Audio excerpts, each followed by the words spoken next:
Hi everyone, hope you're feeling okay. It's that time of day where I'm getting a bit bored. It's time to talk about rock and have fun. So today I thought we'd talk about one of my favourite AOR slash hard rock acts, and that is Night Ranger. So I first got into this band, I was on holiday in France when I was about 14, 1985.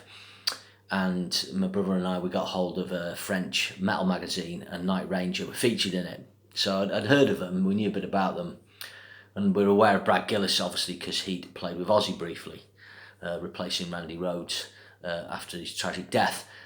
So I got back home off holiday and I went and bought a couple of albums from a record shop, and this was in Lancaster, near where I lived. And in actual fact, it was in what actually became Wilco's, and it was a kind of department store, DIY store, but the record shop had hired floor space in there. They had a copy of Midnight Madness and a copy of Bark at the Moon by Ozzy, so I bought those. I actually bought Van Halen 1 there as well a few months before. So unusual little record shop back in the day. But anyway, got Midnight Madness, probably played it 3 or 4 times. Kind of liked it, but I was listening to the Ozzy more and other stuff, and I just kind of neglected it. And then probably 6 to 7, 8 months later, the next year, I put on Midnight Madness again. I had a good listen. I was like, actually, I really like this. So I think I went out and got Seven Wishes, the next album. And shortly after that, I got their first album, which I ordered, which is Dawn Patrol, their debut. And that was an interesting one. The night I got that, or the day, I remember listening to it, and then on that night, it was the England-Argentina quarter-final on the TV. So I just remember that I'd listened to the album, I'd bought it, and then it was the Hand of God incident, and obviously Maradona's famous second goal. So I've got that memory tied in my head with rock and sport, or a massive event. But anyway, just going through their albums, I should say that I've got the classic era albums, which I'll go through, and then one more. I'll come to that. But the first album, also I just mentioned, is Dawn Patrol. As usual, it's back to front the cover because I need to see myself. Really, I should just say that what we really need with these is Rock Candy to remaster these. This is rubbish. The mastering on this isn't great. These are kind of cheap American copies. This album, it's a classic debut album. It's a cult classic. It's got great reviews at the time. In some ways, I think the critics kind of thought they never really did any better than this. But I think they wrote better songs. But for consistency, this is really good. Like a lot of debut albums, it's interesting. The band hasn't quite worked out what it wants to be. So that makes it kind of interesting. I'll just go through the tracks. Obviously, it starts with like a track you may know from the Mayfair days, Don't Tell Me You Love Me. In a way, it's that classic thing. Night Ranger, their first album, starts probably with their best track ever. It really is. Just sound this fantastic guitar solo by Brad Gillis and Jeff Watson. This is one of the great unsung guitar duos. Obviously, we always talk about Smith and Murray, Downing and Tipton. And sometimes rhythm lead guitar combinations like Rudolf Schenker, Matthias Jabs. Brad Gillis and Jeff Watson were interesting because they were both pushing the boundaries of technique on electric guitar at the same time. They were in the same band, but they both had completely different but competing guitar styles.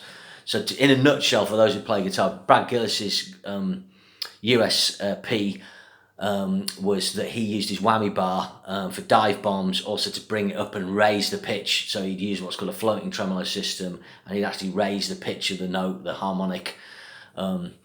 He also did a thing called flutters sway. He'd flick the bar and it makes a vibrating effect, which Steve Vai copied. In actual fact, a lot of Steve Vai whammies that Steve Vai's been open about have come from Brad Gillis. And Brad Gillis is the first guy who used really high harmonics. So again, those of you who play guitar will know the harmonics that exist between the second and third fret on your fret button. But Brad Gillis, pretty much, he's the first guy to do that. He's a great player, really tasteful, very melodic. And then you've got Jeff Watson. So Jeff Watson was completely opposite. Brad Gillis was kind of more, when he did straight ahead stuff, more legato-y. Jeff Watson does a lot of fast picking, really precise, not as quick as guys like Malmsteen, but his Don't Tell Me You Love Me lick on the solo, if you check out a lesson on that online, it's really hard to do. I need to get that down. But the other thing he did is he developed 8-finger tapping. Now, he doesn't do it on the first album, but on the second album, basically, he's playing 4 fingers on this and 4 on that. And he's pretty much the first mainstream guy in hard rock and metal to do that. and it's just pretty amazing when they trade off with this stuff. It really is brilliant. So that's first track, and we've got the Gillis Watson thing out of the way. We'll be talking a lot about them. Next track, Sing Me Away. That's great, really catchy, lovely Jeff solo. A Night She Sleeps, yeah, really poppy. Again, sort of a more poppy than stuff they did later in some ways. Call My Name, good kind of ballad, but rocker as well. Eddie's Coming Out Tonight. That's a good one. Had interesting backing vocals. Can't Find Me a Thrill. Yeah, it's a great rocker. Next up, probably the weakest track on the album, Young Girl in Love.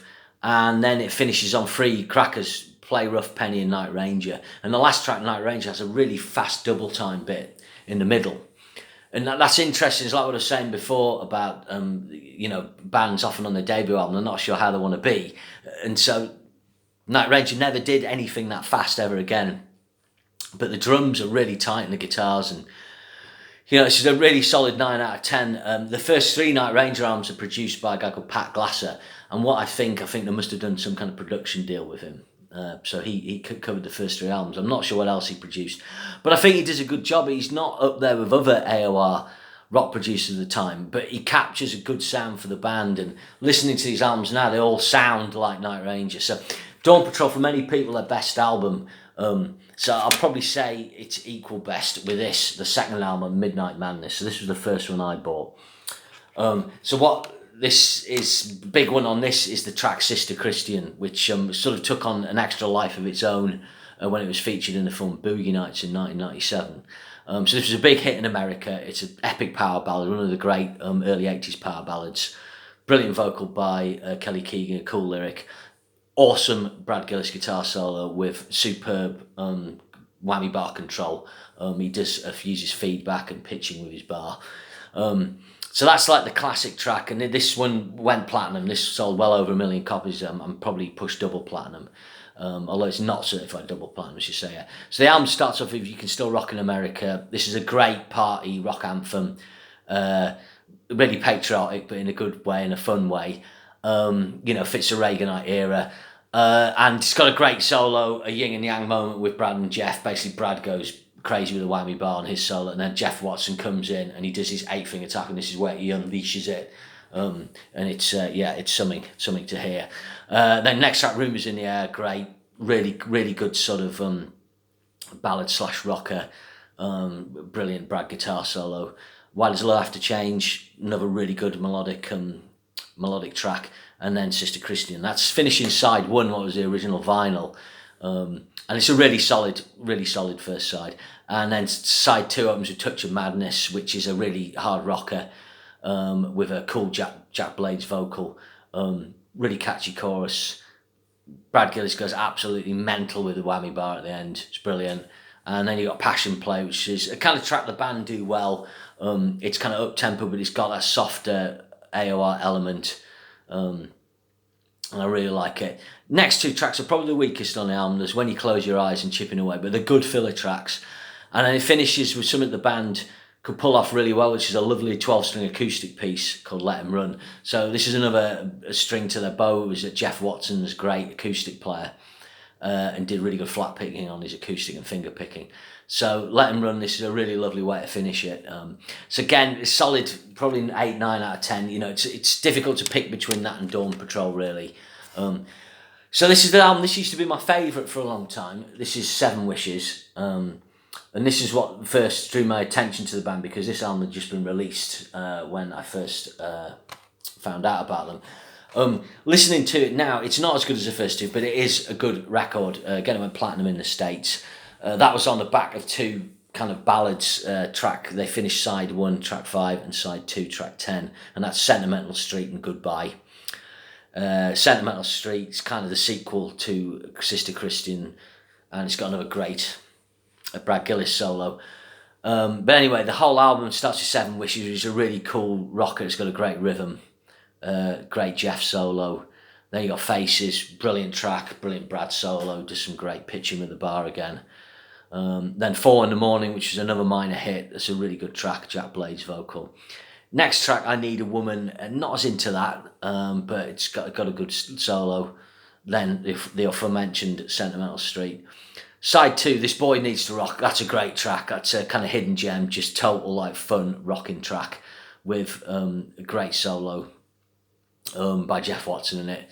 Then I Will Follow You. It's one of the sort of softer tracks. Seems to be an outside co-writer on that. Not as keen on that. Then Interstate Love Affair, which is a pretty kind of funky driving track. I like that. Night Machine. It's okay.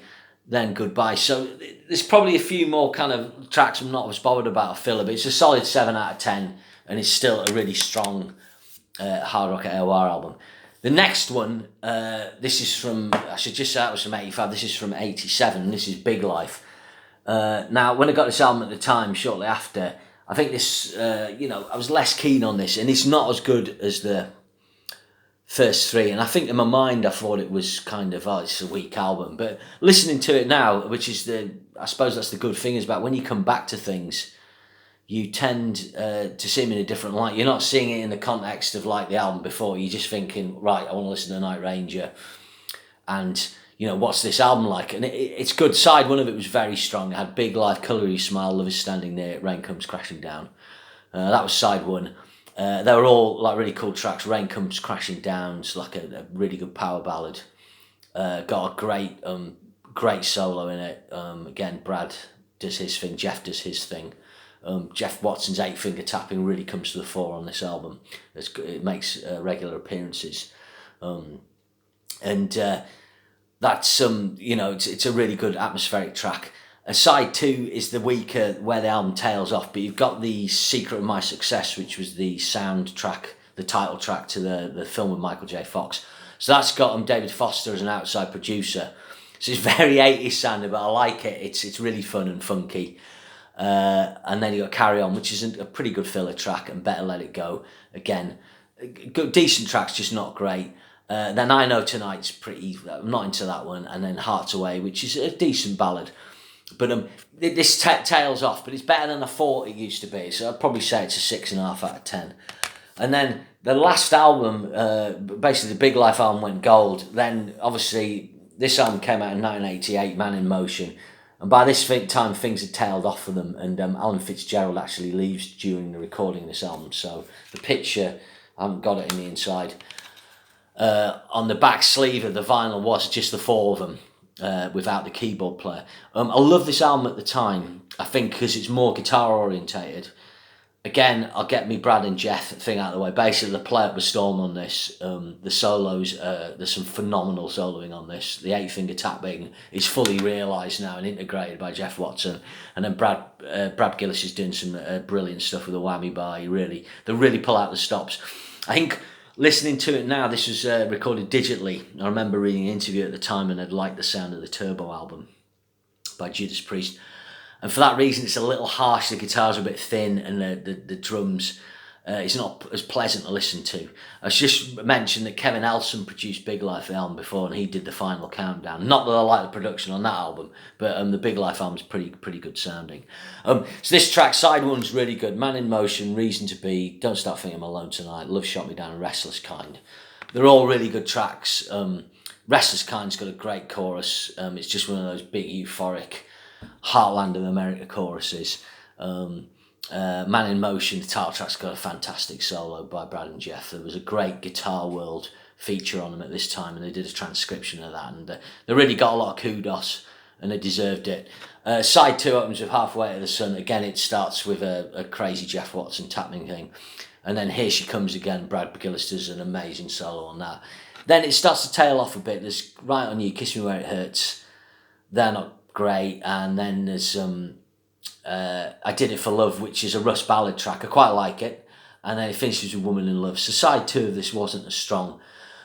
Then the band basically stopped, kind of disbanded. They came back on the back in an album called Feeding the Mojo in 1995, but Jack Blades isn't on that. So they actually ignore that album. And the next album they did was an album called Neverland, when they got the full lineup back together, and that was for Japan only. It was quite interesting. That was the same time that UFO kind of did the Walk on Water album for Japan only. That was a couple of years before. But Ron Neverson actually produces, UFO's producer, he produces Neverland. I had a copy of that album, but I wasn't as fussed with it, or the sound of it. And the next album they did, they're called Seven. Now, in actual fact, it was their 8th album, but they ignored the album without Jack Blades on. So I've never heard that, I must confess. And then after that, was a long gap and did an album called Hole in the Sun, which I wasn't too fussed with. And then Jeff Watson leaves, or maybe leaves before that, actually. Bit of a bad falling out. And then they hook up with Frontiers Records, and I've done 3 albums with Frontiers. And this is the one I've got, which is Somewhere in California. And this is from 2011. And this has got a classic Night Ranger sound. Joining the band on guitar on this album is Joel Hoekstra, you know, from Whitesnake. Again, he does, the reason they got him in is, aside from having blonde hair, looking cool and a bit like Jeff Watson and being a top player, he can do 8-finger tapping as good as Jeff Watson. So to be a Night Ranger and be Jeff Watson, you've got to be able to do 8-finger tapping. Although I'm not sure the new guitarist can. But it's a really good album. There's a track called Follow Your Heart, which has got a great solo at the end. And it's got big harmonies, really good vocals. It's got the classic elements of the Night Ranger sound. After this, they did an album called High Road, and oh God, I can't remember what it's called. I should know this. I had it written down. I'm sorry. I've forgotten like it, but I had both those albums, but I wasn't as fussed with them. You know, but this album, you know, if you were kind of wanting to know what Night Ranger sound like, it's a perfectly good place to start. So they're still going. Like I say, they've now done, I think, 13 albums in total, and you know, for me, they're up there with Journey, Survivor. Obviously, Journey are way bigger, but Journey, Survivor, and bands of that ilk who have the hard rock sound, but it's balanced with the AOR and the melody and the radio rock sound. There you go. Cheers.